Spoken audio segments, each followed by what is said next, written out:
ask you about this news that Speaker McCarthy has formally launched an impeachment or has said he's going to. Oh my God, really? Oh my gosh, it's devastating. Ooh, don't do it. Please don't do it. Oh no.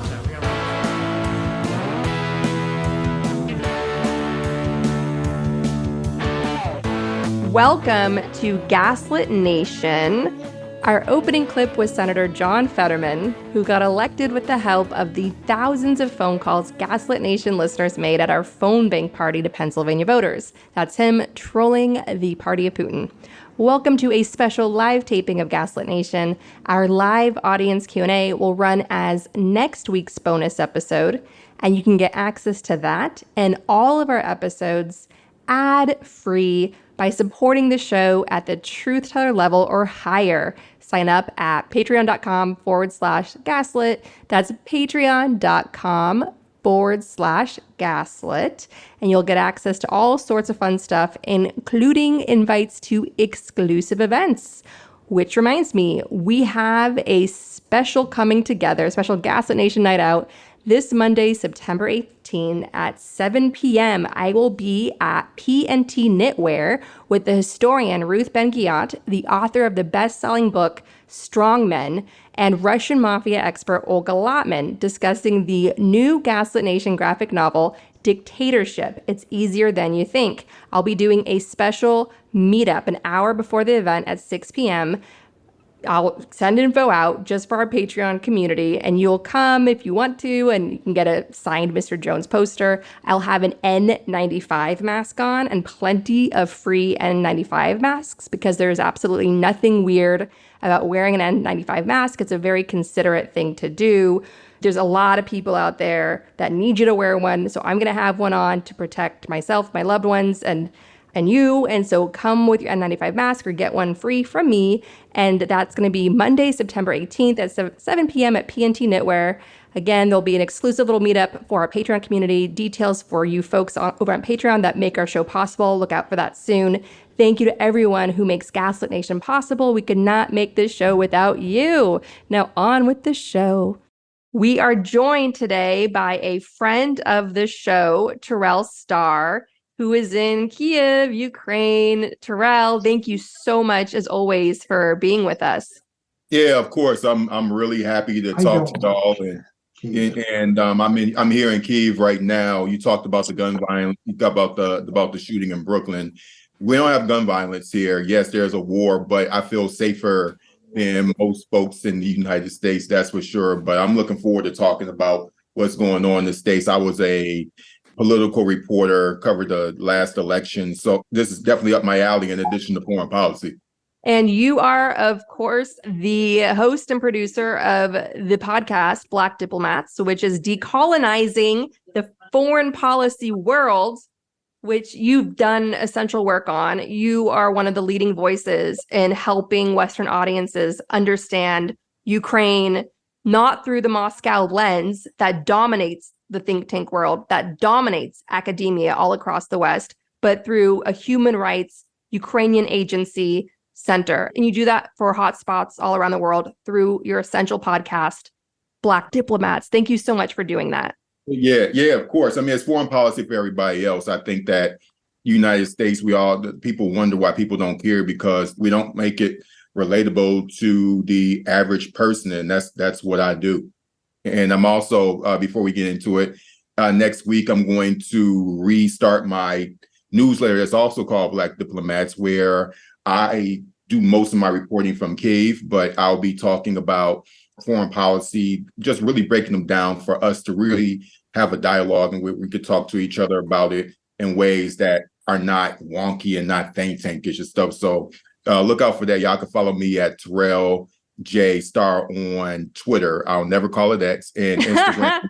Reach us. So most definitely. You can follow me there too. Awesome. And so before we get into all the big breaking news that just happened, walk us through your time in Kiev, like the summer you've had. Where are you staying? Like, do you feel safe where you are? What's the world like around you? Well, so I moved to Kiev this summer because I want to stay here for a few years and cover the war and via my newsletter.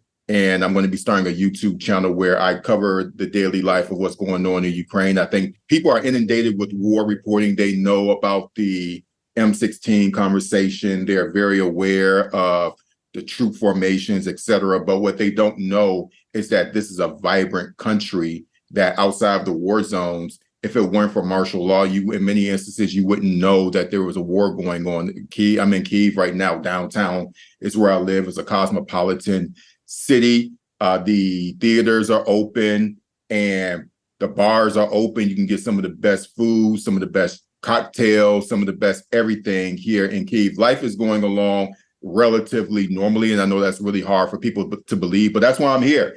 And you'll be seeing that in my upcoming YouTube channel next month. And then you'll start seeing some reporting from me with my newsletter next week. But the world around me is sometimes you wake up to air defense systems working and you hear the explosions. Some people, it freaks them out. I've gotten used to it. And you wake up around 3 o'clock, 4 o'clock in the morning, and thank God for the Patriot systems, because there was a time where many of those missiles would be getting through. But because of the Patriot systems that are protecting the skies here, many of them are not. There are nights where all the drones are caught. There are nights where all the missiles are caught. And so when you ask what's around me, drone and missile strikes. And when I was in Odessa a few weeks ago, I actually saw a drone from my window hit the city center. And people are saying, how come you didn't go to your shelter?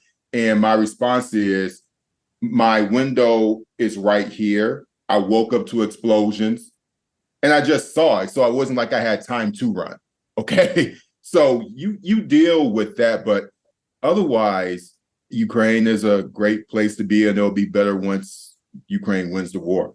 That's straight out of Orwell's 1984, where Winston Smith's walking around and there's just drones, just bombs landing there, and people are just carrying on with their business. Or Terrell's 2003, living in Kiev. It's this live time.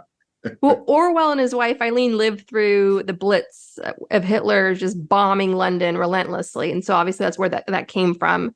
And he was holding his wife one night, and he said to her, "I could hear when the bombs are getting closer because your heart speeds up against my chest." And that's what your life is like with you're living with Putin's Blitz, basically. Yeah, and I'll tell you, when the war, it does something to your emotional DNA. Fuck yeah, it does. So for example, when I saw people, it was the first time when I actually saw people die, like right in front of me. And when I thought that I was going to die, because I was literally caught in a Russian a missile strike, like a fighter jet. I actually saw the jet come down and hit our checkpoint because I was with the territorial defense unit at the time. And it changes you. Now, some people, they take medication, they smoke weed, and at rates that they ordinarily wouldn't do it. And there are some people psychologically who say they just can't take it and they want to leave because they can't deal with the prospect of when or if they'll be hit by a missile strike. And if this is your home, of course, you can understand that. People like me, I can come and go as I please. So it doesn't, now it should bother me, to be honest with you, but people are saying you're crazy for being over there, but it doesn't bother me because I have a mission and a particular reason why I'm here.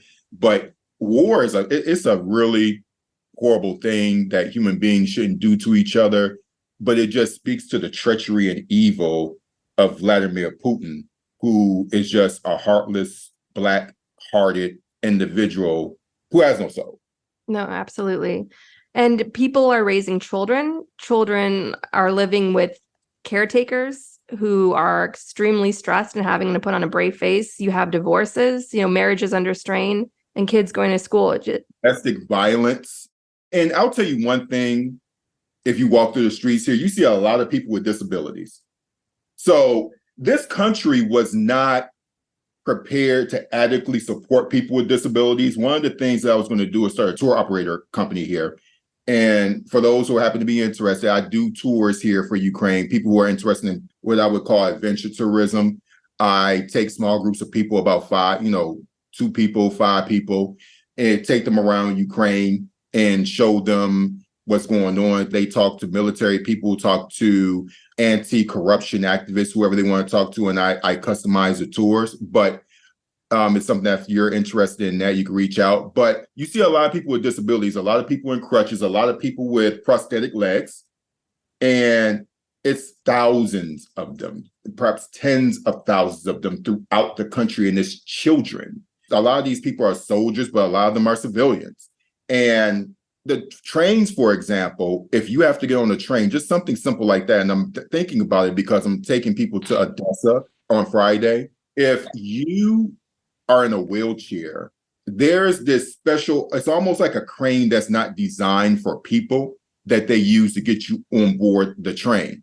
And so just imagine a system that has not been adequately updated to deal with people with disabilities, having tens of thousands of people with various physical situations that make it harder for them to move around the country. But you walk around Kyiv, it's impossible not to walk past people and you don't see them on crutches or a prosthetic. Wow. And the children, of course, are all survivors of missile strikes on schools, on buildings. Yeah. Okay, so when you hear the sirens at night, the bomb sirens, what do you do? Do you sleep through it? Where would you go if you? I sleep through it. So there's a shelter across the street from us. I sleep through it, but we know. What if you shouldn't sleep through it? What if you should go? Like, what if that's because you never know? It's like a game of Russian roulette. Well, there's a shelter. It is. There's a shelter across the street. But to go back to your thing about Russian roulette, people are tired of running. So the sirens go on all day here. Wow. I wouldn't say all day. I would say several times a day, even during broad daylight. You see people running down the street. You see people walking their dogs. Part of it is because people have faith that the missile defenses work, and they do work really well. But the main thing is that people don't want to run anymore. So I was in Zaporizhia a few weeks ago. And for those who don't know, in the city of Zaporizhia, but the city and the oblast is in the southern part of Ukraine. It has Europe's largest nuclear power plant, and the Russians are currently occupying it and engaging in nuclear blackmail. So I went there, and those people, when you talk about missile strikes, when you talk about sirens, it's on steroids there. It does not compare. And this is a city pre-war of about 750,000 people. And they also had the Kakhovka Dam situation. And just to give you all a visual about what's going on here. So the Russians blew up at the Kakhovka Dam, and essentially which is as bad as launching a nuke. It destroyed the ecosystem there, and different species of fish and other sorts of animals just completely blown out. Environmentalists are still trying to figure out the devastation of that. But one of the visuals that you'll see, and this is just some of the reporting that I'm working on right now, that you'll all see in my newsletter and my YouTube channel, which is also Black Diplomats, that'll come out next month, is that the water levels just plunged significantly. And so there are beaches where there ordinarily were not beaches. So the riverfront of downtown Zaporizhia has been permanently changed. And so so when you talk about running, these people have gone through so much that when they hear an air siren, they are just not running and saying, it essentially means fuck you, Russia. And I know that sounds cliche, but that's the energy here. So when you say when I should run, we will be running all day long. And if you're not living here, you're not going to understand it. Yeah, that's just a lot to acclimate to. It's a lot to acclimate to. And what's also happening is that you have a lot of Ukrainians who are coming back for a number of reasons, because they realize that life in the West or EU is not what it's cracked up to be. And they find it difficult to take care of themselves, take care of their families. Here in Ukraine, for example, for all of the issues that are happening here with the war, you can still get excellent healthcare, for example. So I was sick for the past 3 weeks. I had a bacterial infection in my throat and a few other things, a few other issues. And I had to go to the doctor. I had 3 doctor's visits and a series of tests. and I saw different specialists, sometimes at once. And I went to a private clinic to get my treatment. And between the multiple specialists over those 3 visits and the medicine that I was prescribed during that 3-week period, it didn't go over $400. Could you imagine if I were in New York City, a doctor's visit, especially if you don't have insurance, would be more than $400. Absolutely. Let alone the battery of tests that would have taken me through. So life here, in many respects, if you can deal with the stresses of the war and the military, things like that, and I know that sounds like it's a lot, but if you are a Ukrainian, this is your home, and you believe in the future of this country, and I think it's a pretty dope future, then you feel good about your chances. The country is eventually going to be joining NATO. And you know how the United States and Europe is, particularly with the Germans. Well, we don't think we should give them to you. You know, we don't think that we should give you the Abrams tanks or the Leopards. Then you eventually give them. Oh, we don't think that you should get the ATACMS. And we saw in the latest ABC News report that Ukraine, likely in this next military aid package, they're going to eventually get them. Or the F-16s, where you know that Denmark and another coalition of countries are currently training the Ukrainians. And eventually the F-16s are going to be in Ukraine, and the Ukrainians, with their ingenuity, are going to figure out how to fuck the Russians up. They always do.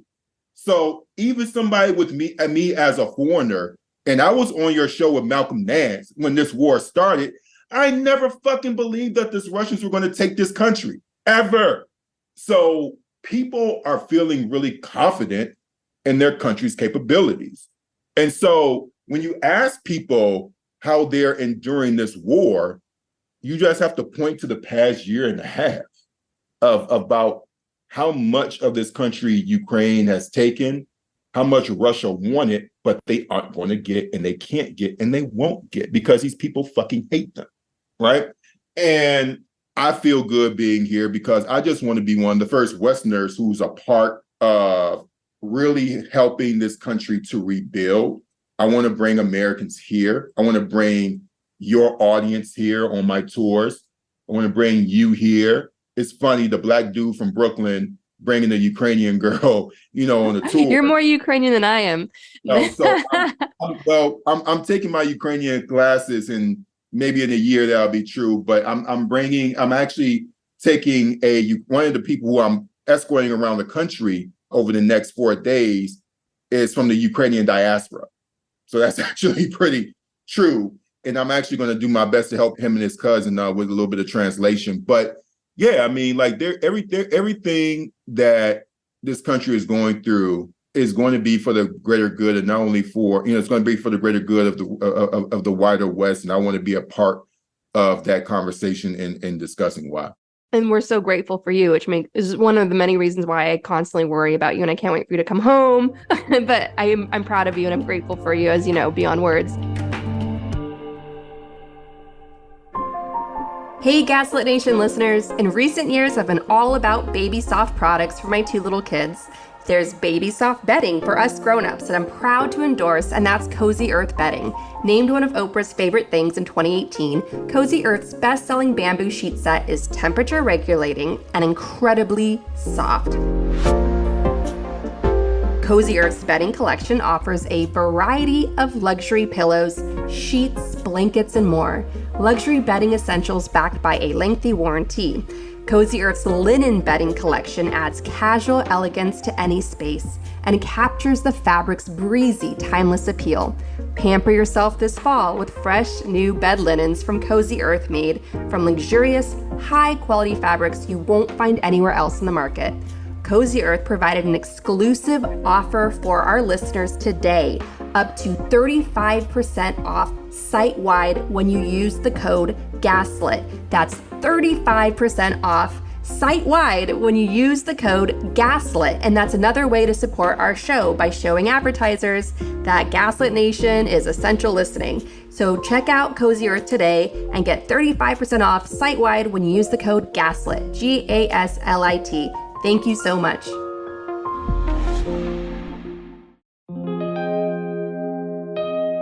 Hey, Gaslit Nation listeners, we have a special offer for you from HelloFresh, America's #1 meal kit. HelloFresh provides seasonal ingredients, so check out their fall lineup of fun, delicious dinners. Choose from 40 weekly recipes that work best for you. From veggie to family-friendly to fit and wholesome, there's something for everyone. When you rely on HelloFresh for your meals, you're getting quality produce from farm to table in under 7 days. My husband and I tried HelloFresh and we loved it. It saved us a lot of time during our busy work week where we fight over who has to cook that night. Now you can try HelloFresh. We have a special offer for Gaslit Nation listeners. Go to hellofresh.com/50gaslit, that's one word, 50gaslit, and use code 50gaslit for 50% off, plus 15% off the next 2 months. So go to hellofresh.com/50gaslit and use code 50gaslit for 50% off plus 15% off the next 2 months. Try HelloFresh today, America's #1 meal kit.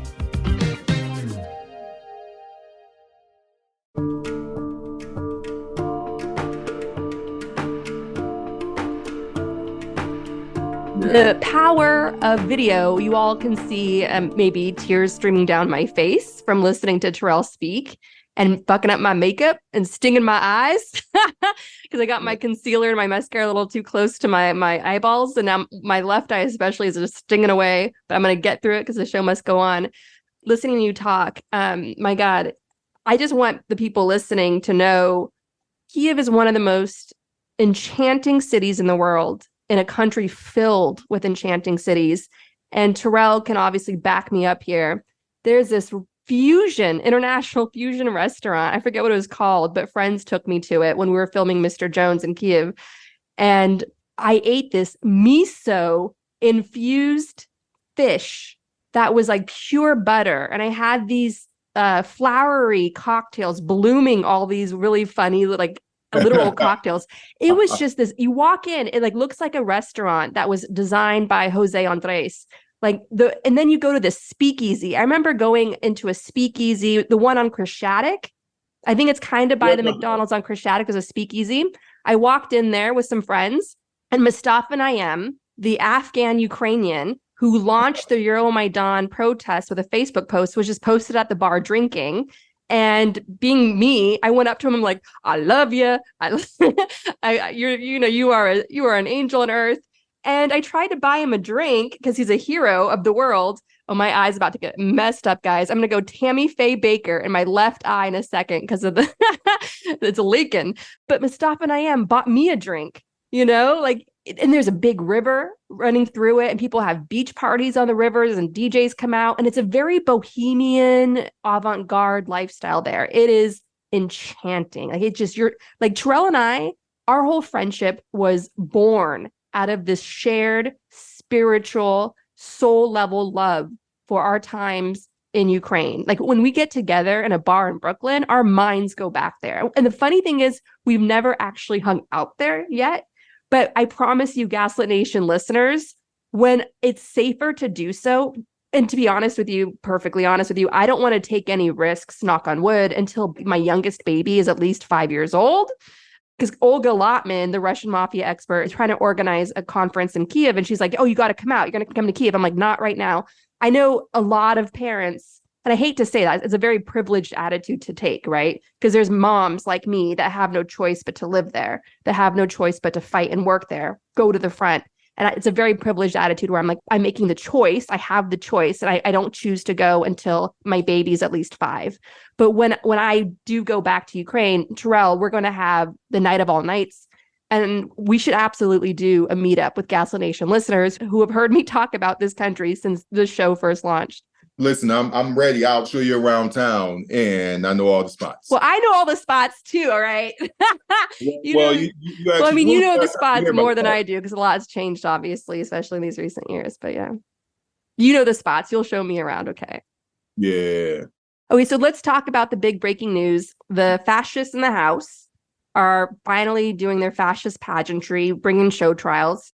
Obviously, Kevin McCarthy, the speaker, has a super thin, unmanageable majority in the House, including members of Congress in New York State. where these guys could easily get pushed out of power because New York is getting organized. There's a lot of investment going into New York to make up for the big losses here in the midterms.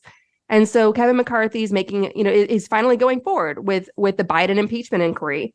And the big concern here is that whatever he does could be tied to getting any sort of cooperation with the House to avoid a government shutdown, to pass a balanced budget and all that. And what's on the stake, of course, is much needed military defensive aid and support for Ukraine.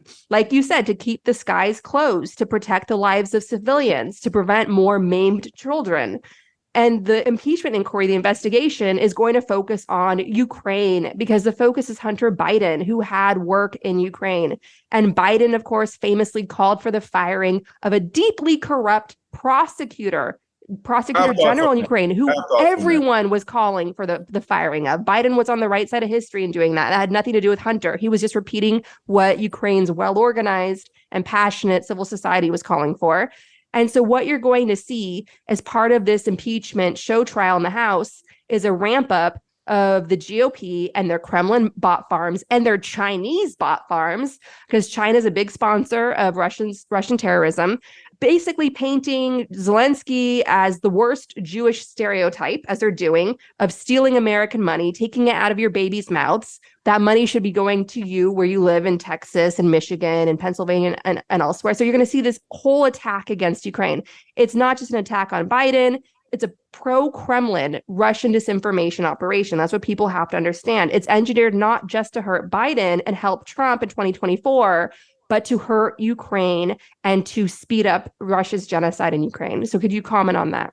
Yeah, absolutely. So I think the thing with Kevin McCarthy is that he is not part of the extremist side of the Republican Party. He has such a paper-thin majority, and that you have these members who are part of the Freedom Caucus who are yahoos, that it takes one person to call for him to vacate his seat, right? So he has a very tenable role. So based on that alone, he doesn't have any choice but to go on with this inquiry with Joe Biden. Otherwise, it'll be a threat to his own leadership power. And the danger in all of this is that Democrats have a better chance of winning the House than maintaining the Senate, because, there are more than a dozen Senate seats. I think a couple dozen Senate seats that are going to be up for 2024. And those are going to be very challenging roads ahead. And so I think that in this instance, when you talk about a shutdown of the government, I think that the strongest chance of that happening is now more so than ever, precisely because of the Matt Gaetz and the Boeberts and the Marjorie Taylor Greens of the world, who you never thought that the extremists of the Republican Party could not become more extreme, where it is. And you have Trumpism to thank for that.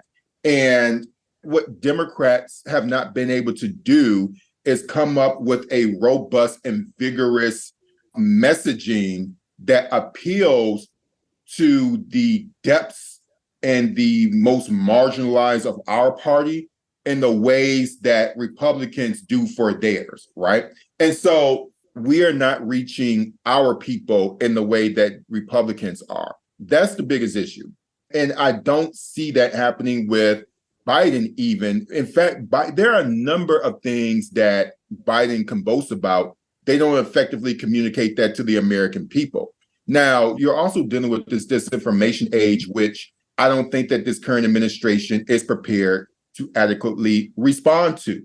And that's a major thing. You brought up the fact that Marjorie Taylor Greene and the Chinese and Russian bot machines, they are as pro-Russia as Marie Le Pen and France, or as Viktor Orban and Hungary. If you notice, there's a whole ecosystem with Tucker Carlson. And I think that he's one of the biggest ringleaders, right? He is the ringleader of internationalizing these American far-right extremists and these European far-right extremists, because one of the things that they value above all else is their whiteness. And they have a singular message of being anti-immigrant, of having the claims that Russia is being unfairly attacked.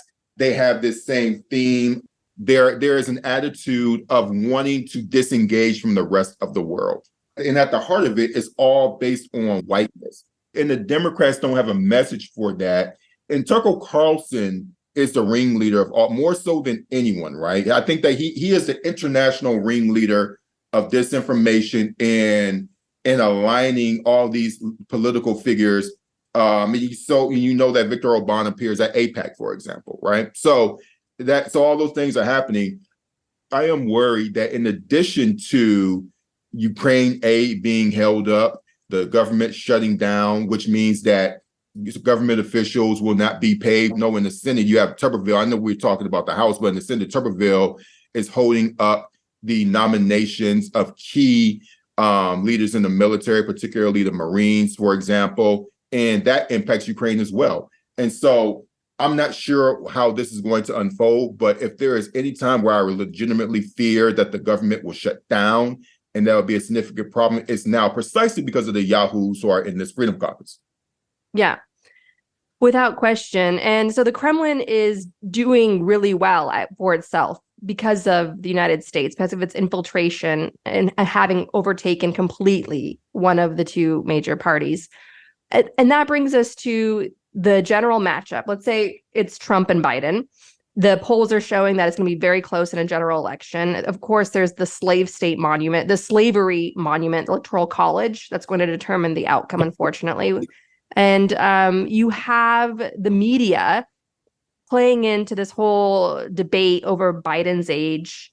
And that, of course, the troll bots are all over that as well, and making Biden look like the Grim Reaper. That's how old he is. You know, they're trying to make him look weak against this virulent Mussolini manly man, Trump. And then, of course, you have reality itself, the mass grief, the mass trauma so many people are feeling because of the pandemic, the people we've lost, the jobs we've lost, child poverty rates are going up. Climate crisis is now. Biden was in Maui, where he missed an opportunity, where people were burned alive. He missed an opportunity to announce a climate emergency. You have Gen Z coming up as a bigger voting bloc that are putting pressure on him, rightfully so, to do so. And so you have a lot of folks that are like, why should I vote for Biden? This is just a lesser evil. And so it's the same dynamic we saw in 2016 when people were feeling like, you know, it didn't matter to them that the Supreme Court was at stake. Like, people felt left behind across America, across parties. So what would you say to people today about, like, why should I vote for Biden? He's not fighting for me. Well, first thing I would do is I would talk to people what their needs are. And the best person who does this more so than anyone that I've ever covered as a journalist is Latasha Brown at Black Voters Matter. Latasha Brown of Black Voters Matter, she and her group were primarily responsible for bringing Georgia to the Republican Party in the 2020 election. So it's these grassroots activists bringing Georgia to the Democratic Party. Well, I'm sorry, winning that state for Joe Biden, the presidential election, and the two Senate seats. And the two Senate seats. It's Latasha Brown's organization, and I don't want to just single-handedly say it was her, because there's a whole bunch of people, but she is one of the best organizers this country has ever seen. Anyone who covers U.S. electoral politics from a grassroots level will tell you that. And if they tell you otherwise, they don't know what the hell they're talking about. And so what I would do is I would talk to them in the way that she does, and she asks them, how are you doing? And what do you need? Because in most cases, these people have never spoken to an elected official in their life. No one has ever asked them what they care about. No one has spoken to them about what their needs are.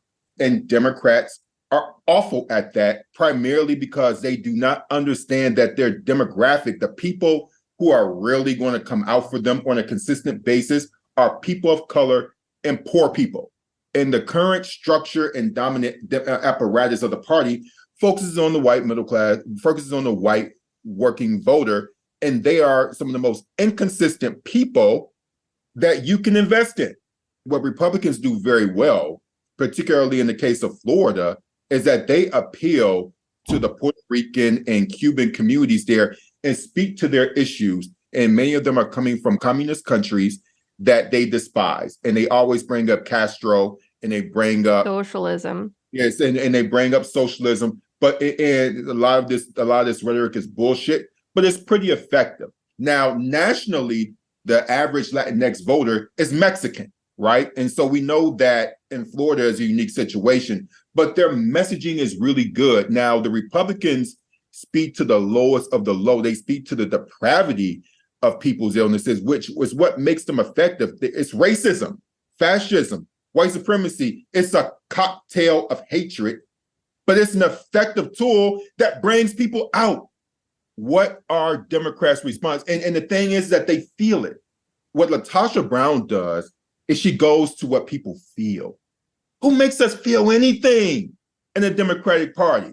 The last time someone made me feel anything as a Democrat was Obama was Yes, I Can. And we can have a whole lot of critiques about his presidency, about his foreign policy, about all that stuff. We can have a conversation about that. But let's be honest.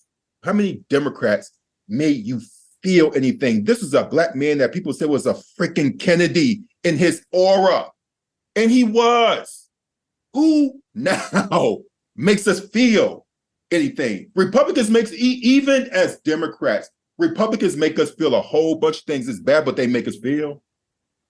I would argue, so Senator Elizabeth Warren just called on investigating Elon Musk for serving the Kremlin's interests and turning off Starlink at a critical moment when Ukraine was doing an operation working towards liberating Crimea, where people have had their homes taken from them, where Crimean Tatars just had their homes stolen, and now Russian families are living in Crimean Tatars' homes. Journalists, religious minorities, and so on, indigenous groups are violently oppressed in Russian-occupied Crimea. It's a dystopia nightmare there. That's why Crimea must be liberated. It's Ukrainian. It was invaded. And so the fact that Musk deliberately sabotaged a military operation there by Ukraine to liberate it, Elizabeth Warren is saying we must investigate Musk. And Musk is like, he is up there with Tucker Carlson as being a global ringleader of this fascist right. He fucked up our home. Twitter was our home. I met you through Twitter. Our community, our sense of security, our safety, our protection, our power came from Twitter. Anyone who's mourning the very real loss of that community, that's real grief. And the work we have to do now to rebuild elsewhere, because staying on that platform, frankly, is not sustainable in the long term, because he's running it like an authoritarian regime. And that's leading to self-censorship of critical issues like Ukraine and trans rights and so on. But Elizabeth Warren saying Musk out, that's my president. When she ran for office and she was saying when she said what needed to be said, I slept like a baby at night. So she does light my soul on fire. And when I was making phone calls for her, I was talking to a lot of people that wanted to vote for her, but they wanted a winnable candidate. And that's how Biden got through. That's what people told me when I was covering her. I covered her campaign in 2020. So, and I went to California. I went to a number of states where people thought she would at least be competitive, right? And so I spoke pretty much to Black voters, particularly Black women. And I'll tell you, and this is anecdotal because it's not like I was using the instruments from Pew Research, but I spoke with hundreds of women, Black women, and they all told me, I would say 80% of them told me that I want to vote for Elizabeth Warren, but I don't think the white people in Iowa will. All of them told me that. So going back to your point, they see something in her. They see something in her or saw something in her, but didn't see her as winnable. And I think that was a primary issue, right? And I think that there was a certain degree of sexism that was playing a role in it. And you remember she took on Bloomberg.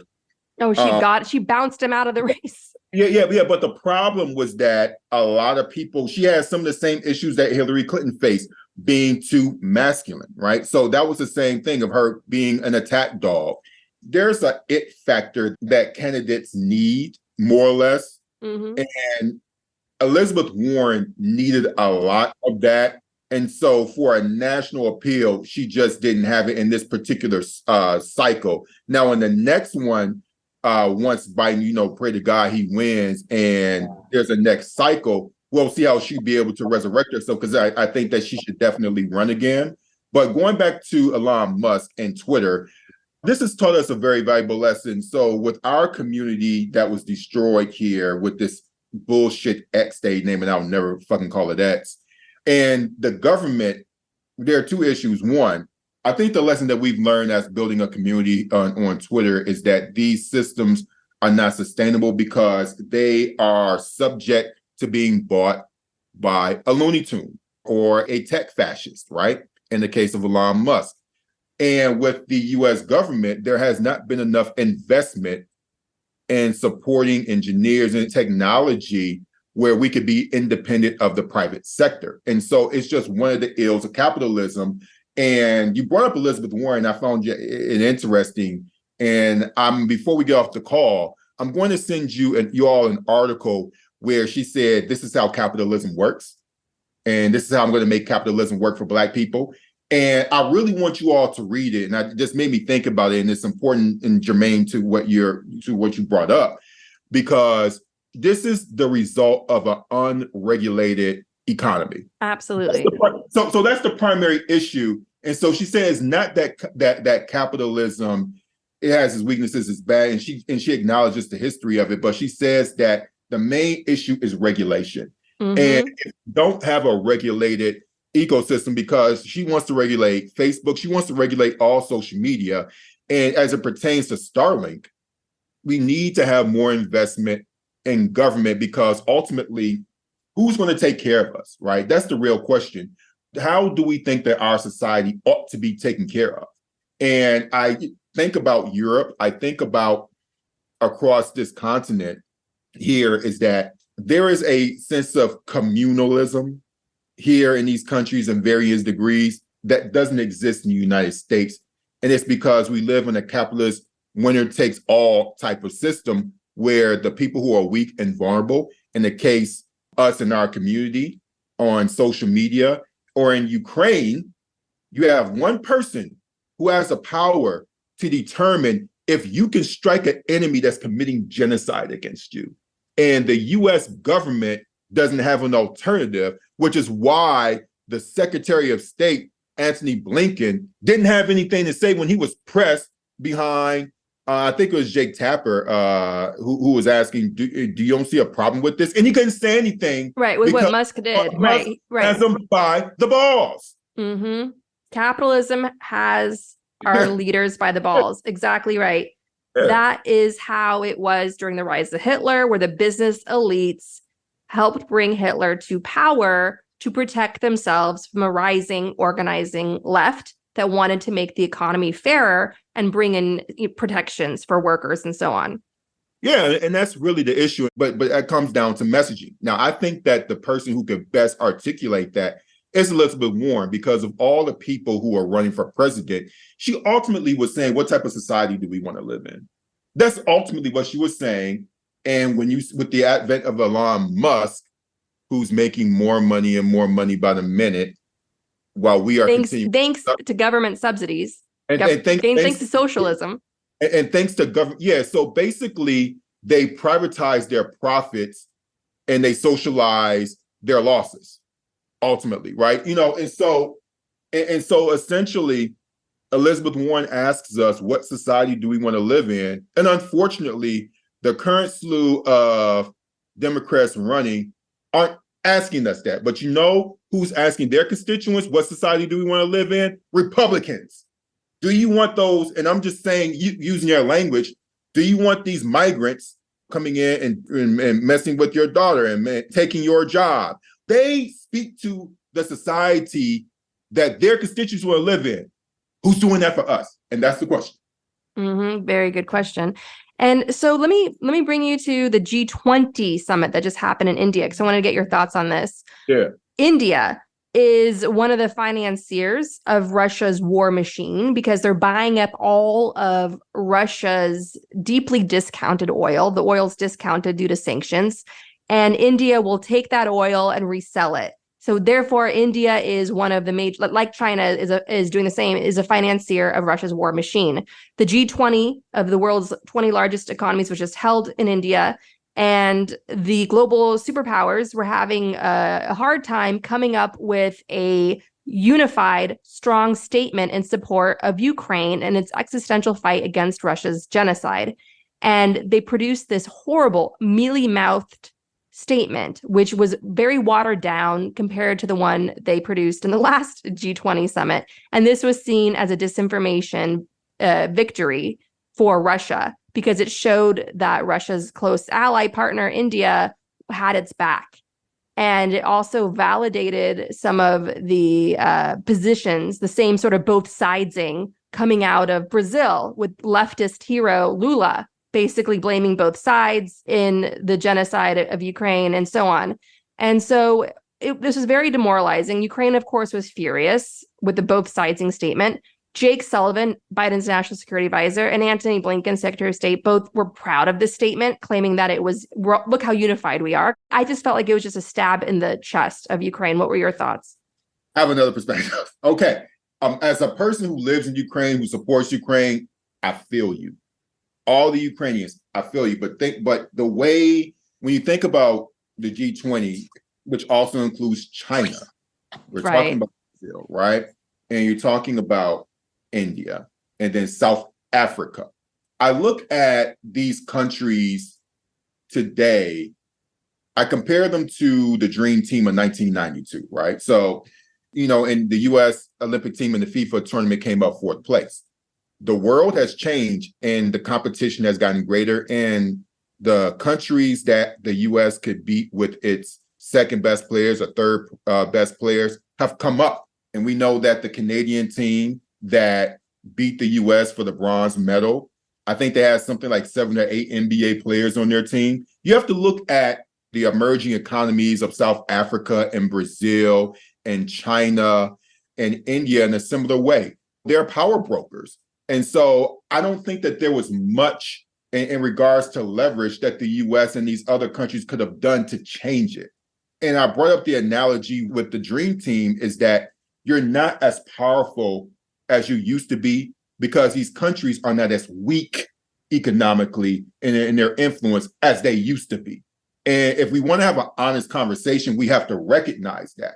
And another key thing you have to consider is that when you think about China, you think about India, for example, China, when was the last time, the Communist Party has been in power for God knows how long, right?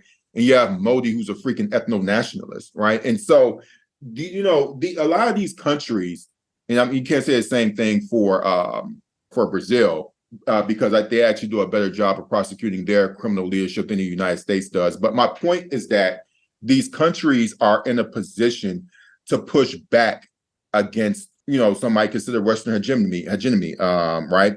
In ways that never happened before. And the United States does not have a response to what type of influence in the world do we have? Because we still have a neoliberal model, which is what these countries are challenging.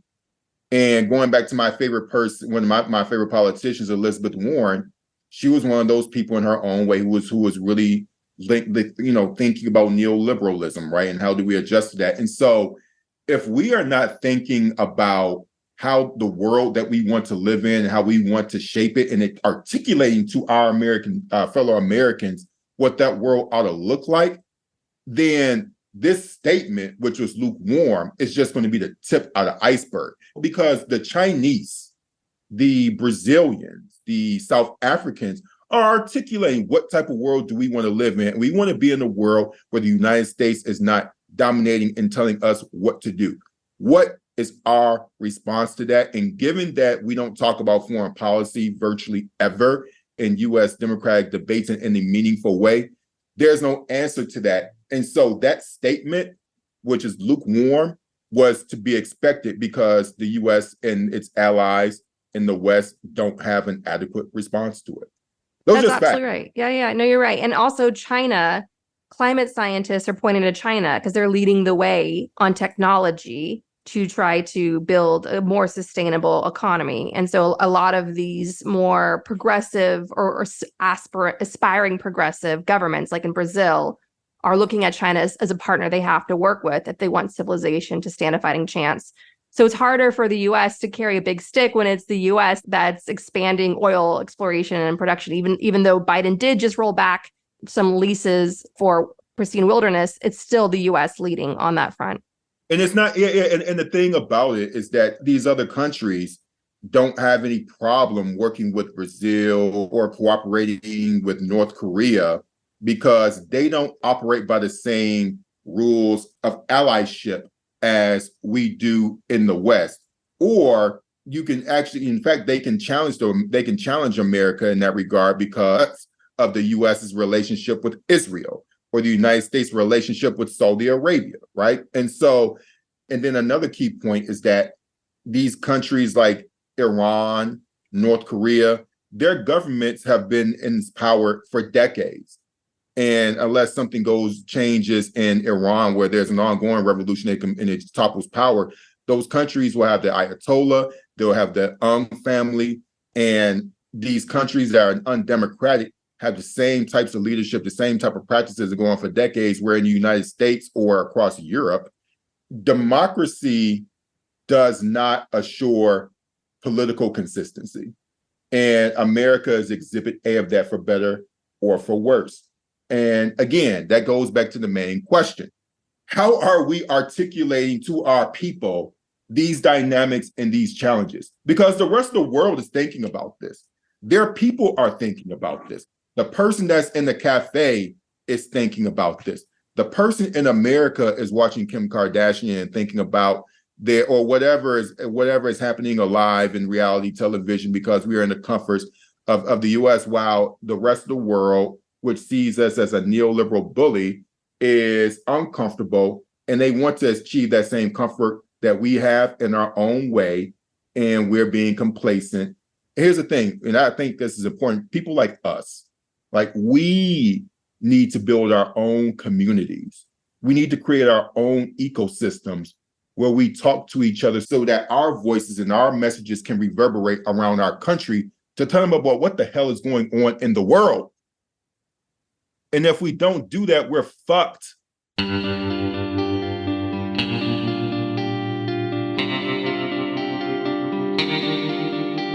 Our discussion continues, and you can get access to that by signing up on our Patreon at the Truth Teller level or higher.